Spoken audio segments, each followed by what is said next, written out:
कोडी ग्रैनेट renal roads यानी Cody Rhodes जिनका जन्म हुआ था 30 जून 1985 के अंदर एंड कैसे इस अमेरिकन नाइटमेयर ने WWE से रिलीज़ होने के बाद एक नई कंपनी स्टार्ट करी। उसमें से भी रिलीज़ होने के बाद उस कंपनी को छोड़ने के बाद दोबारा WWE में आए एंड अपने फादर का पुराना सपना जिसको पूरा किया उन्होंने रेसलमेनिया 40 में एंड रोमन रेंस की इस हिस्टोरिक टाइटल रेन को एंड किया एंड अपने स्टोरी को भी फिनिश किया। तो आइए जानते हैं इस कमाल के अमेरिकन नाइटमेयर कोडी रोड्स के WWE के करियर के बारे में।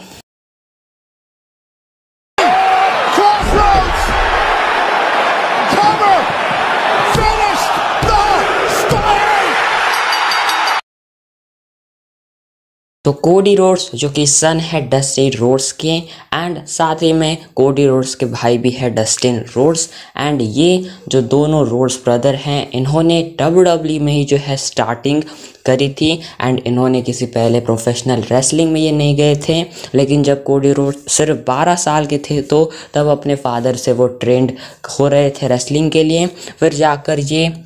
एक बार 2006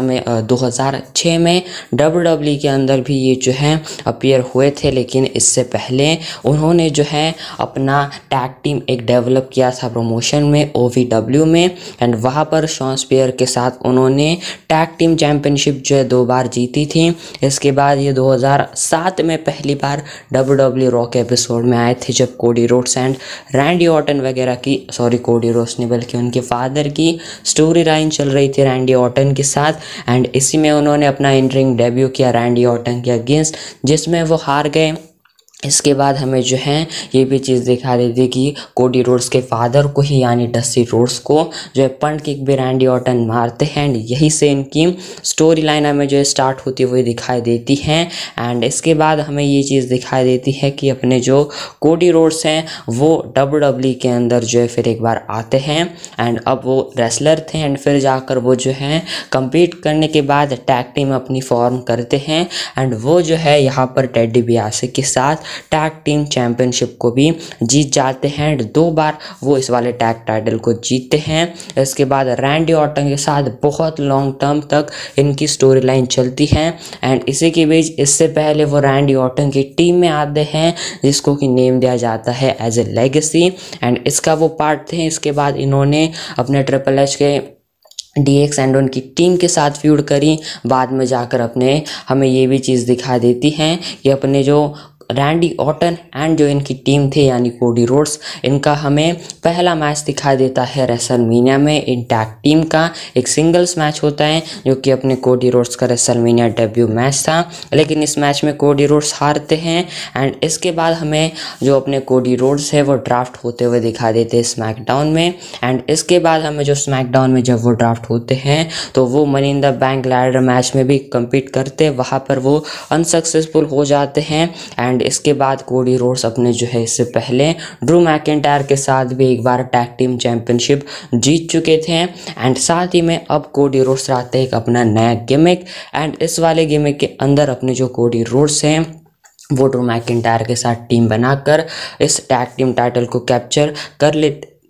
लेते हैं एंड इसके बाद वो जो है अपना रेसलमेनिया में मैच देते हैं अगेंस्ट रे मिस्टेरियो जिसमें उनको विक्ट्री मिल जाती है एंड इसके बाद हमें जो कोडी रोड्स है वो जैक्सन को हराकर हमें पहली बार किसी सिंगल्स चैंपियनशिप को जीतते हुए दिखा देते हैं जो कि होती है इंटरकॉन्टिनेंटल चैंपियनशिप एंड इसको इन्होंने बहुत अच्छे तरीके से जो है डिफेंड वगैरह किया एंड उनकी 233 दिनों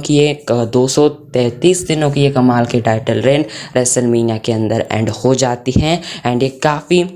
कमाल की टाइटल रेन थी एंड ये 8वीं सबसे लॉन्गेस्ट IC टाइटल रेन है WWE में एंड इसके बाद ये जो है रीमैच में बिग शो से हार जाते हैं। इसके बाद अपने कोडी रोड्स एक नया गिमिक लाते हैं जो कि होता है उनका स्टारडस्ट वाला एंड स्टारडस्ट एंड उनके भाई गोल्डस्ट यानी डस्टिन रोड्स के साथ ये टैग टीम फॉर्म करते हैं। इसके बाद ये चैम्पियनशिप भी कैप्चर कर लेते हैं एंड फिर इसके बाद इस वाले टैग टीम में हमें ब्रेक भी दिखाई देता है एंड लेटर ऑन हमें ये चीज़ें दिखा देती हैं कि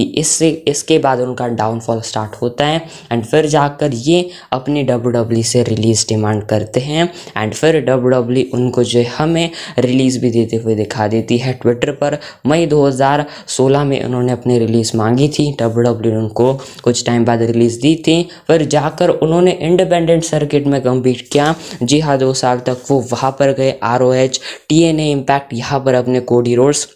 NJPW वगैरह में गए थे एंड इसके बाद हमें जो है, इसके बाद जब वो NJPW में भी जाते हैं, इसके बाद उनको यंग बक्स मिलते हैं एंड अपनी केनी ओमेगा एंड फिर जाकर ये स्टार्ट करते हैं एक नई company all elite wrestling AEW, जिसके अंदर कोडी रोड्स भी होते हैं एंड कोडी रोड्स इस कंपनी को सिर्फ अभी स्टार्ट किया ही था एंड इसके अंदर कोडी रोड्स आते भी हैं एंड कोडी रोड्स ने स्टोरीज़ वगैरह भी वहाँ पर काफ़ी अच्छी दिखाई एंड कोडी रोड्स अपने जो है इस वाले प्रमोशन में अपने TNT चैंपियन भी बनते हैं, यानी AEW के मिड कार्ड चैंपियनशिप वो जीतते हैं एंड कोडी रोड्स ने इस वाले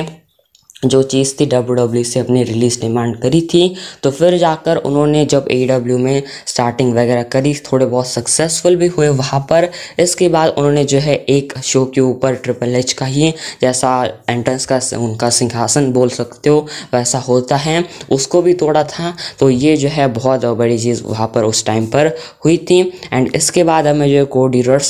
रोड्स AEW को भी छोड़ते हुए दिखाई देते हैं एंड उन्होंने जो है इस वाले प्रमोशन को भी छोड़ दिया कुछ पर्सनल इश्यूज़ के कारण एंड साथ ही में उनकी वाइफ ब्रांडी रोड्स भी वहाँ पर थी। तो इन दोनों ने इस ऑल एलीट रेसलिंग को छोड़ दिया एंड इसके बाद हमें दिखाई देता है रेसलमेनिया 38 2 अप्रैल को होता है कोडी रोड्स का रेसलमेनिया के अंदर डेब्यू, WWE के अंदर डेब्यू, जब उस टाइम पर विंस मैकमैन थे सेथ रॉलिंस के मिस्ट्री अपोनेंट के तौर पर उनको WWE में ले जाया जाता है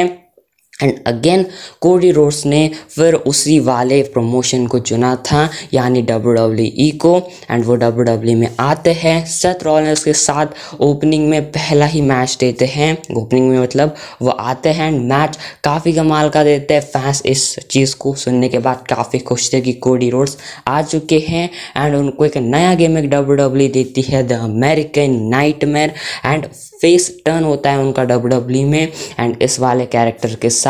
कोडी रोड्स ने सेथ रॉलिंस को 3 बार हराया है एंड क्राउड जो है काफ़ी अपने कोडी रोड्स के सपोर्ट में थी एंड इवन कोडी रोड्स के एंट्रेंस के लिए भी फैंस काफ़ी कमाल का रिएक्शन देती है, जो कि हम सुनते आ रहे हैं। इसके बाद उन्होंने एक ही साल के अंदर जो है इतनी सारी बड़ी विक्ट्रीज अर्न करी, अनडिफीटेड रहे एंड देन उन्होंने जीता इसके बाद रॉयल रंबल एंड उन्होंने जीता WWE का 2023 का रॉयल रंबल एंड इसके बाद स्टार्ट हुई कोडी रोड्स की स्टोरी फिनिश करने की कहानी, यानी फिनिश द स्टोरी एंड उन्होंने चूज़ किया अपने ट्राइबल चीफ रोमन रेंस को अनडिस्प्यूटेड टाइटल के लिए। उन्हें रेसलमेनिया में मौका मिला रोमन रेंस के साथ कम्पीट करने के लिए नाइट 2 में उस अनडिस्प्यूटेड WWE यूनिवर्सल चैंपियनशिप के लिए, लेकिन अनफॉर्चुनेटली कोडी रोड्स यहाँ पर सक्सेसफुल हो नहीं पाए एंड अपने कोडी रोड्स इस वाले मैच के अंदर हारते हैं एंड ये कोडी रोड्स की WWE में रिटर्न के बाद फर्स्ट सिंगल्स मैच में जो है पिनफॉल लॉस हुई थी। इसके बाद अगले रॉ में जब वो आते हैं तो ब्रॉक लेसनर उन पर अटैक करते हैं। उनको लगा था कि वो रोमन रेंस के साथ आएंगे एंड उनकी रोमन रेंस के ऊपर अटैक करेंगे, लेकिन उल्टा उन पर अटैक हो जाता है एंड इसके बाद ब्रॉक लेसनर के साथ उनकी फ्यूड चलती है, जिसके अंदर ब्रॉक लेसनर को भी कोडी रोड्स हरा देते हैं। इसके बाद ब्रॉक लेसनर भी एक वाले मैच में कोडी रोड्स को हरा देते हैं, लेकिन इसके बाद हमें ये चीज़ें दिखा देती हैं कि फिर जाकर कोडी रोड्स अपने आप को बिल्ड करते हैं 1 साल के लॉस के बाद एंड फिर जाकर अब इस बार कोडी रोड्स ने जो है बहुत बड़ी जो है क्राउड की सपोर्ट अर्न करी थी। बीच में इक्वेशन में आते हैं अपने द रॉक, सबको लगा कि अब रोमन रेंस एंड रॉक का मैच होगा, लेकिन तभी कोडी रोड्स उससे पहले जीते थे 2024 का रॉयल रंबल एंड फिर जाकर कोडी रोड्स ने चूज़ किया रोमन रेंस को। वी वांट कोडी के कितने हैशटैग चले जब रॉक आए रोमन रेंस के सामने। कोडी क्राईबेबी जिनको कहा गया, उन्होंने अपनी असली पावर दिखाई एंड WWE को ओरिजिनल मैच ही चेंज करना पड़ा अपना रेसलमेनिया 40 का, जहाँ पर Roman Reigns and the rock का मैच होने वाला था, वही WWE को Roman Reigns and Cody Rhodes का मैच करवाना पड़ा। एंड हमने देखा किस तरीके से सेथ रॉलिंस को भी उनका सपोर्ट मिला, जे ऊसो का भी सपोर्ट मिला। एंड फिर जाकर कोडी रोड्स ने नाइट 1 में भले ही लॉस एफर्ट करी हो, लेकिन नाइट 2 में फाइनली उन्होंने ये चीज़ करके दिखाई, अपने फादर डस्टी रोड्स की स्टोरी को फिनिश कर दिया एंड वो बन गए अनडिस्प्यूटेड WWE यूनिवर्सल चैम्पियन, जिसको कि अब कहा जाता है undisputed WWE championship. And Cody Rhodes ने रोमन रेंस की 1316 दिनों की ये कमाल की हिस्टोरिक टाइटल रेन को एंड कर दिया। एंड कुछ इस तरीके से कोडी रोड्स ने सिर्फ AEW से जो है WWE से स्टार्टिंग करी, देन जाकर रिलीज डिमांड करी, फिर जाकर नई कंपनी स्टार्ट करी, उसके अंदर भी जो है रिलीज खुद से लेने के बाद वो आए WWE में एंड सक्सेसफुल हो गए। एंड उन्होंने वो मिरेकल करके दिखाया जो कि पिछले 3-3.5 साल में किसी ने नहीं किया था। एंड रोमन रेंस को हराया एंड अब एक नई एरा स्टार्ट हो चुकी है। एंड कोडी रोड्स ने अपने फादर की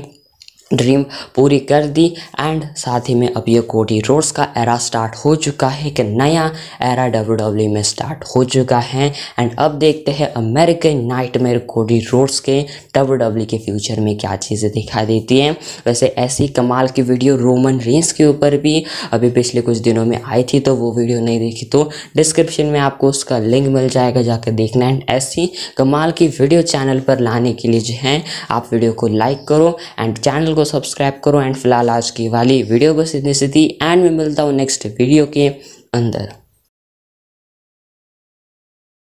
Know this, that when one good story ends, an even better one begins.